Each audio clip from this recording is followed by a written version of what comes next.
164তম রবীন্দ্র জয়ন্তীতে আমার নিবেদন বিশ্বকবি রবীন্দ্রনাথ ঠাকুরের লেখা কবিতা প্রশ্ন।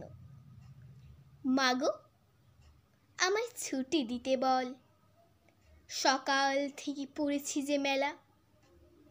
এখন আমি তোমার ঘরে বসে করব শুধু পড়া পড়া খেলা। তুমি বলছো দুপুর এখন সবে, না হয় যেন সত্যি হলো তাই।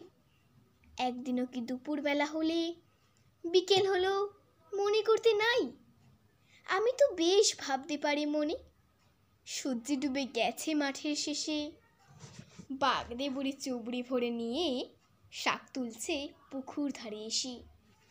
আধার হলো মাদার গাছের তলা, কালি হয়ে এলো দিঘির জল। হাটের থেকে সবাই এলো ফিরে, মাঠের থেকে এলো চাষির দল। মনে করে না উঠল সাজের তারা, মনে করে না সন্ধে হলো যেন। রাতের বেলা দুপুর যদি হয়, দুপুরবেলা রাত হবে না কেন? নমস্কার।